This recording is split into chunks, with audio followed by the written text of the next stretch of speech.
What's going on, guys? It's Adonis, and today we're talking about Dragon Ball Super Episode 14.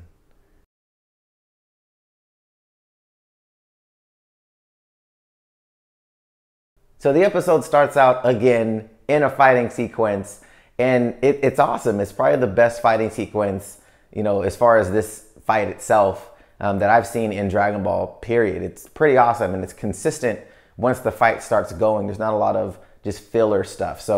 But in this particular episode, definitely some really cool techniques being revealed.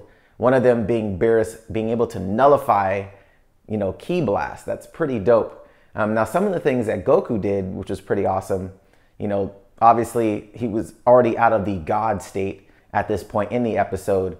But just like the movie, some of that energy is within his Super Saiyan form now as well. So it was pretty awesome to see, some of the comeback power that he now, has, as opposed to just kind of losing his ki and him falling to the earth. In this case, he lost his ki, he's falling to earth. Beerus is about to kill him. Next thing you know, he goes Super Saiyan again. Boom, all this extra power. Another situation, Goku is underwater. He comes out of the water, starts fighting Beerus again. So there's a lot of situations in this episode that Goku just kept coming back. And a lot of it had to do with his Super Saiyan God power. And you started seeing that within the episode, some of the ki would show up for a second and then disappear. So it's really neat how they're tying it into the Super Saiyan form. Obviously, we know where it's going, as far as the Super Saiyan God Super Saiyan form. But it's pretty dope to see that, how they're, kind of laying the groundwork for that form in the future. Now, one of the cool parts that I liked as well was Beerus talking to Goku in the end of the episode, saying that, at some parts of the fight, he regretted coming to Earth to find the Super Saiyan God. And, at that point, you're like, dang, is Goku really that strong? Later on in the episode, when Beerus had already left with Whis, he had, Whis asked him, like, you had to use far more power than what you had anticipated. Now, with that, he did not say, I can't believe you had to use your full power. So I really don't believe Beerus actually went 100%. I think that he just used more power, than he usually would use, obviously. But in this case, far more than what he would usually use in a fight. But I don't think he went 100%. And I think that's just towards what what Whis was talking about at the end of the episode. Now, the most interesting part of the entire episode for me was at the very end. Now, Goku and Beerus end up, throwing ridiculous energy waves at each other. This big, atom bomb looking thing from Beerus, and then a ridiculous Kamehameha wave from Goku. After that, though, as soon as the blast clears, Beerus has, this big giant energy ball ready to go within seconds and launches it at Goku with a flick.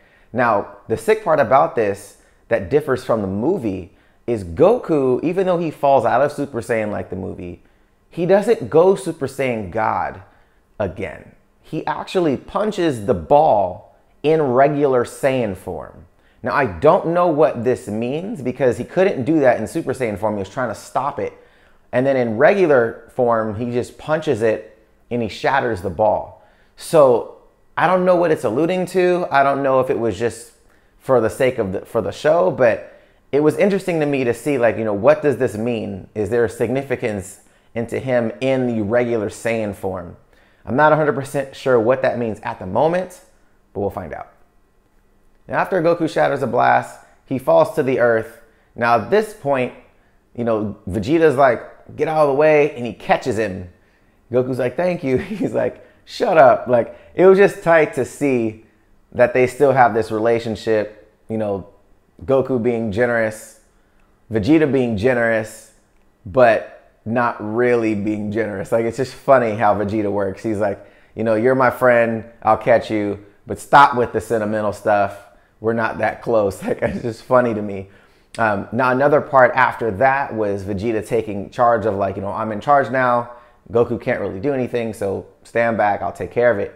So it's just dope that, they're sharing this now. It's not just Goku. It's Goku and Vegeta sharing, the leadership role, which I like. And I really think that, based on the movies so far, Vegeta is going to definitely play more of a role in that space within the next episodes and the rest of the series. So really interesting, and I really like that part of the story so far. So the end of the episode, probably the coolest part, at least in my eyes. Beerus doesn't destroy the Earth because he acts like he falls asleep so he can keep Goku around. Now, with this, Whis and him leave, and he's like, time to wake up, and he wakes up with no issue. So to me, it speaks to the ability that Goku has of building these relationships through fighting, especially with the God of Destruction, which is pretty cool. But with that said, I really want to know how this plays into the future. Obviously the stories are a little bit different from the movie iterations of the story, and a lot of things have changed in this version. But I want to know what it turns into in the future. And with what we were talking about before, with Beerus maybe not even using all of his power, based off of what the translation was saying, there's a lot more to Beerus that hasn't been revealed yet. And Beerus didn't take the damage that Goku took. You saw the damage as far as Goku's body. Even in God form, he took way more damage than Beerus did. So I think Beerus was hiding a lot of his power. I don't think he was going 100%. But this episode was awesome. I thought this episode was great. It was a really good conclusion of the Battle of God saga. I thought it did the story justice. It didn't leave it at a weird, cliffhanger. But at the same time, I'm really curious to see where they take this. How do they bring Beerus back into the story? What's going to happen next? But we'll see. The preview for the next episode looks like more of like a parody thing that, Mr. Satan had to create for the press. But who knows? All right, guys, thank you so much for watching. If you guys have any suggestions for new videos or anime you would like me to cover, let me know in the comment section below. If you like this video, give it a thumbs up. Subscribe to the channel if you haven't. Till next time, guys. See you later.